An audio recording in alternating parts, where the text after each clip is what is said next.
Bismillahirrahmanirrahim. Assalamualaikum warahmatullahi wabarakatuh. Alhamdulillahirabbil alamin. Berkat rahmat Allah yang Maha Kuasa, kita masih diberikan nikmat dan karunia sehingga kita bisa melanjutkan diskusi kita pada kesempatan kali ini. Kami dari kelompok 2 akan mempresentasikan mengenai klasifikasi dalam mata kuliah keanekaragaman makhluk hidup ini. Sebelum itu, kami akan memperkenalkan anggota kelompok kami. Yang pertama, saya sendiri, Anissa Desi Denila dengan NIM 21231003. Selanjutnya ada Dewi Oktaviani dengan NIM 21231008. Ada Husni Kotimah dengan NIM 21231009 dan terakhir Nadia Hasanah dengan NIM 21231015. Selamat menyaksikan. Untuk materi pertama mengenai tujuan dan prinsip dasar klasifikasi. Sebelum itu kita harus mengetahui dulu apa itu klasifikasi. Klasifikasi makhluk hidup adalah suatu cara menilai dan mengelompokkan makhluk hidup menjadi golongan atau unit tertentu. Golongan-golongan ini disusun secara runtut sesuai dengan tingkatan atau hierarkinya, yaitu mulai dari yang lebih kecil tingkatannya hingga ke tingkatan yang lebih besar. Ilmu yang mempelajari prinsip dan cara pengelompokan makhluk hidup ini dinamakan taksonomi atau sistematik. Nah, kita lanjut saja ke apa sih tujuan dari klasifikasi tersebut. Klasifikasi makhluk hidup bertujuan untuk pertama, mempermudah proses mempelajari makhluk hidup. Klasifikasi makhluk hidup dilakukan dengan mengelompokkan makhluk hidup berdasarkan ciri-cirinya. Dengan mengetahui klasifikasi makhluk hidup tertentu, kita sekaligus mengetahui ciri-ciri dari makhluk hidup tersebut. Kita juga mempelajari makhluk hidup apa saja yang memiliki ciri-ciri yang serupa. Kemudian yang kedua itu mengetahui hubungan kekerabatan. Klasifikasi makhluk hidup terjadi karena adanya pengelompokan berdasarkan ciri. Tingkat takson yang diperkenalkan oleh Linnaeus membantu kita mengetahui hubungan kekerabatan antara makhluk hidup yang satu dengan makhluk hidup yang lainnya. Nah, yang ketiga yaitu membedakan makhluk hidup yang satu dengan yang lainnya. Berdasarkan ciri-ciri yang dimiliki oleh makhluk hidup, kita dapat mengetahui dasar membedakan makhluk hidup yang satu dengan yang lainnya. Misalnya antara kera dan monyet. Selanjutnya itu menyederhanakan objek studi makhluk hidup yang ada di bumi berjumlah jutaan. Nah, inilah fungsinya yang kita tahu. Kita mempelajarinya tentu dibutuhkan waktu yang sangat lama. Untuk itu, dengan materi atau metode tersebut, kita lebih cepat mengetahuinya. Selanjutnya itu memberikan nama seiring perkembangan waktu. Berbagai penemuan spesies baru mungkin akan terjadi. Dan yang terakhir berdasarkan jenis makanannya, yaitu kita bisa melihat hewan herbivora, karnivora, dan omnivora. Selanjutnya yaitu dasar klasifikasi ini apa sih yang membedakan dan harus kita perhatikan banget. Nah, yang pertama yaitu berdasarkan pada persamaan dan perbedaan ciri-ciri fisik. Semakin banyak persamaan, maka semakin dekat hubungan kekerabatannya. Sedangkan semakin sedikit persamaannya, makin jauh kekerabatannya. Kemudian berdasarkan ciri morfologi dan anatomi. Ciri morfologi dapat dilihat dari bentuk luar tubuh makhluk hidup, seperti bentuk paruh dan bentuk cakar pada hewan serta membentuk pohon dan bentuk bunga pada tumbuhan. Selanjutnya itu berdasarkan ciri biokimia. Ciri klasifikasi makhluk hidup juga dilakukan berdasarkan ciri biokimianya tersebut, yaitu contohnya bisa dilihat pada enzim, protein, DNA, dan lainnya. Selain itu, kita juga bisa melihat berdasarkan manfaatnya, yaitu klasifikasi makhluk hidup juga bisa dipelajari. Kita lihat dapat dilakukan pengelompokan makhluk hidup itu berdasarkan manfaat-manfaatnya saja. Contohnya aja tanaman sirih dan kencur yang masuk ke dalam tanaman obat-obatan. Assalamualaikum warahmatullahi wabarakatuh. Perkenalkan, nama saya Dewi Oktaviani dengan NIM 21231008. Baiklah, saya akan melanjutkan penjelasan materi dari rekan saya tadi. Perkembangan sejarah klasifikasi. Sistem klasifikasi kehidupan telah dikenal sejak zaman dahulu. Ahli filosofi Yunani yaitu Aristoteles pada tahun 384 sampai 322 sebelum Masehi mengelompokkan makhluk hidup ke dalam dua kelompok besar, yaitu kelompok Animalia dan kelompok Plantae. Namun keberadaan organisme mikroskopis belum dikenal pada saat itu. Sistem makhluk hidup mengalami kemajuan seiring berkembangnya ilmu pengetahuan dan teknologi. Sistem klasifikasi makhluk hidup dikelompokkan dalam satu satuan kelompok yang besar disebut dengan kingdom. Sistem kingdom yang pertama diperkenalkan oleh Carolus Linnaeus Sistem kingdom tersebut terus mengalami perubahan dan perbaikan hingga sekarang dan sering menjadi pro kontra bagi para ilmuwan. Beberapa sistem klasifikasi makhluk hidup yang telah diperkenalkan oleh para ahli.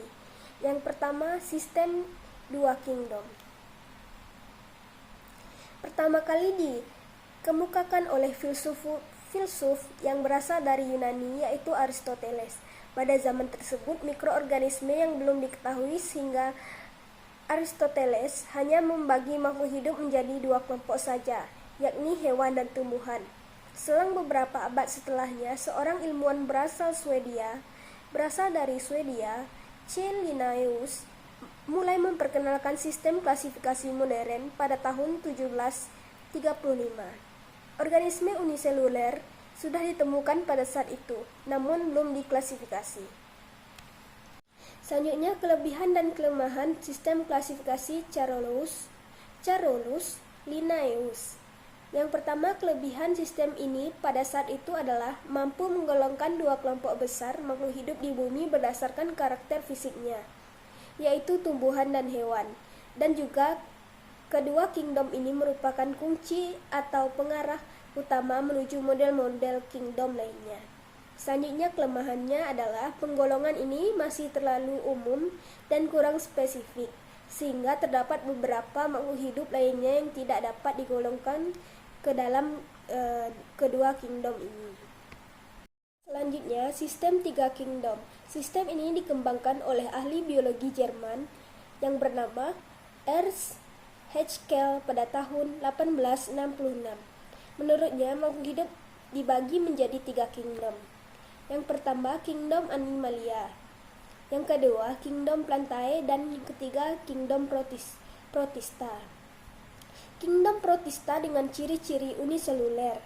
Kingdom plantae dengan ciri-ciri autotrof, eukariotik, multiseluler, reproduksi dengan spora. Kingdom animalia dengan ciri-ciri heterotrof, multiseluler. Kelebihan dan kelemahan klasifikasi tiga kingdom oleh Ernst Haeckel sebagai berikut. Dalam sistem klasifikasi ini adalah organisme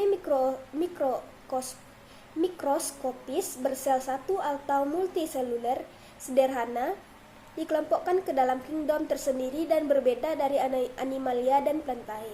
Penyebabnya karena secara fisiologis dan morfologisnya dan anatomi, kingdom protista memiliki perbedaan dari kedua kingdom lainnya. Kelemahan dari sistem ini yaitu bakteri tidak dapat digolongkan ke dalam kingdom protista, karena bakteri adalah organisme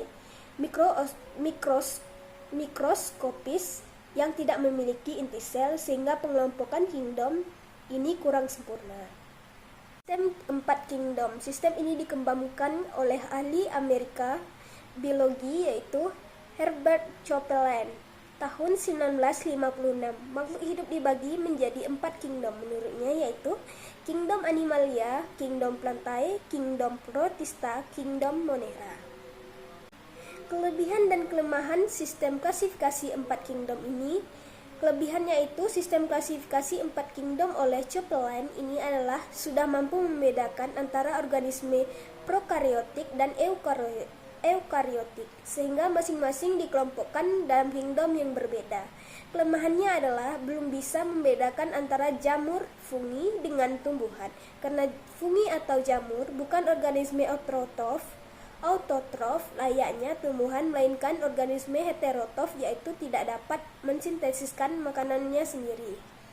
Jamur tidak mencerna makanan seperti apa yang dilakukan binatang, ataupun membuat makanan tersendiri seperti yang tumbuhan lakukan, melainkan mereka mengeluarkan enzim pencernaan di sekitar makanan mereka, kemudian menyerapnya, yaitu absorpsi ke dalam sel.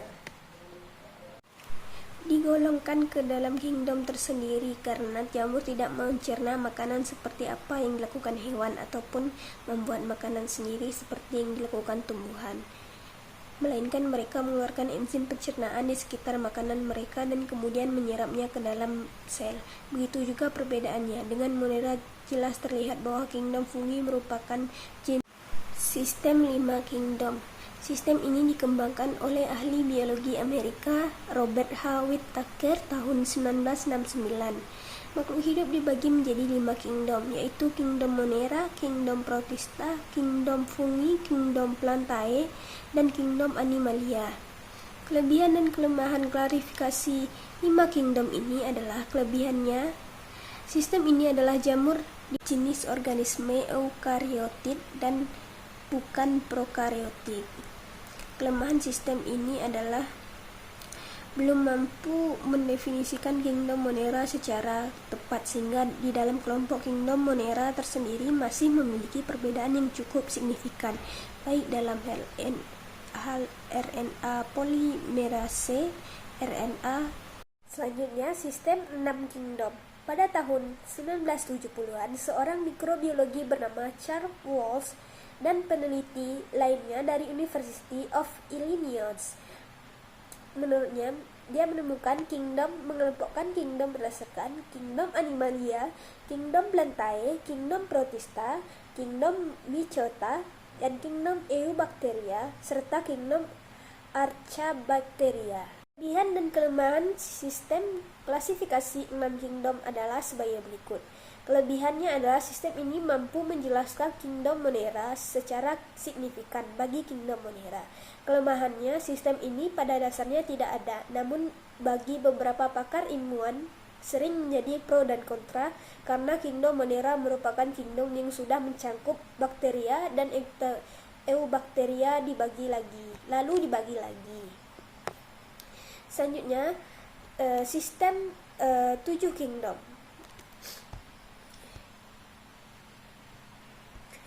Sistem klasifikasi 7 kingdom pertama kali dikembangkan dan dikemukakan oleh ilmuwan bernama Thomas Cavalier Smith pada tahun 1998. 7 kingdom yang dimaksud ini adalah mencakup kingdom Animalia, Plantae, Protista, Chromista, Eumycota, Eubacteria, dan Archaebacteria, yaitu klasifikasi sistem 8 kingdom yang diajukan oleh Thomas Cavalier Smith pada tahun 1993 membagi kingdom tunggal Protista menjadi 3 kingdom, yaitu Archezoa, Protozoa, Chromista, Fungi, Plantae, dan Animalia. Hal yang melatar belakanginya adalah Eubacteria dan Archaebacteria memiliki perbedaan yang begitu besar berdasarkan jarak genetik dari gen ribosomal, sehingga keduanya dipisahkan menjadi 2 kingdom yang masih makhluk hidup. 5 kingdom yang sering digunakan merupakan cara pengelompokan yang dikemukakan oleh Robert H. Whittaker pada tahun 1969 menjadi 5 kelompok besar, yaitu Monera, Protista, jamur, tumbuhan, dan hewan.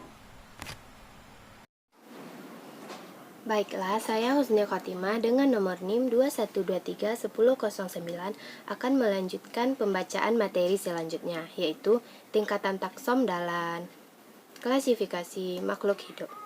Nah, yang pertama di sini ada kingdom atau regnom. Kingdom adalah tingkatan takson yang paling tinggi dengan jumlah anggota takson terbesar. Organisme di bumi dikelompokkan menjadi beberapa kingdom. Yang pertama ada kingdom Monera, ada kingdom Protista, ada kingdom Fungi, ada kingdom Plantae, dan ada kingdom Animalia. Yang kedua ada divisi atau filum. Nah, filum digunakan untuk takson hewan, sedangkan divisi digunakan untuk takson tumbuhan. Kingdom Animalia dibagi menjadi beberapa filum seperti Chordata atau memiliki notochorda saat embrio, ada filum Echinodermata, ada filum Platyhelminthes, dan lain sebagainya. Nah, nama divisi pada tumbuhan menggunakan akhiran pita. Contohnya, Kingdom Plantae dibagi menjadi 3 divisi, yaitu Bryophyta, Pteridophyta, dan Spermatophyta. Yang ketiga ada klasis atau kelas. Untuk tingkat kelas, anggota takson pada setiap filum atau divisi dikelompokkan menjadi beberapa ordo berdasarkan persamaan ciri-ciri yang khusus. Nama kelas tumbuhan menggunakan akhiran yang berbeda. antara lain Opsida untuk lumut, Edoena untuk tumbuhan berbiji tertutup, Piscea untuk alga, dan lain-lain. Nah, selanjutnya kita lihat ada ordo atau bangsa.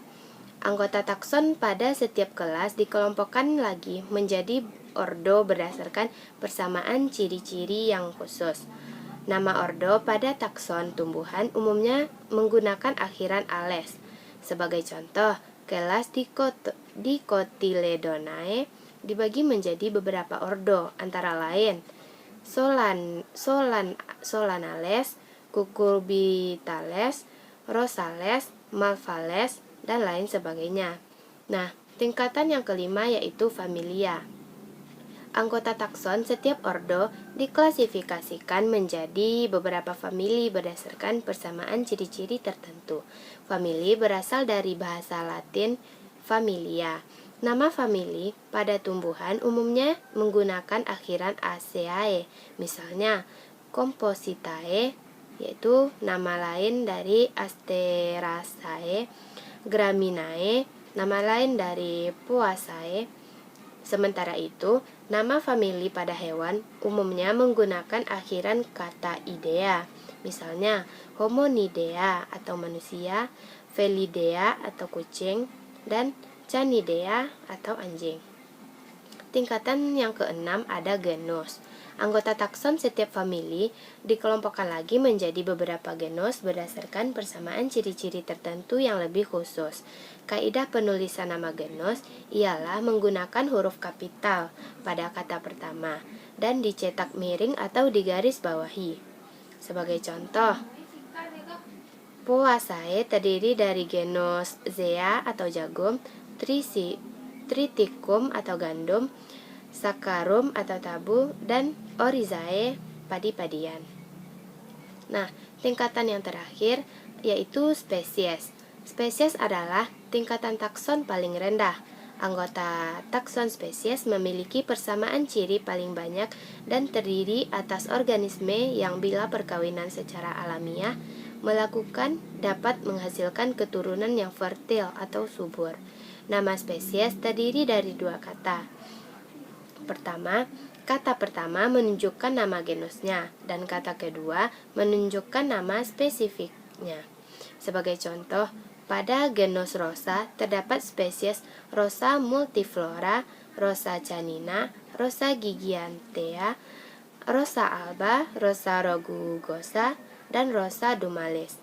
Nah, sekian penyampaian materi dari saya, dikembalikan kepada moderator.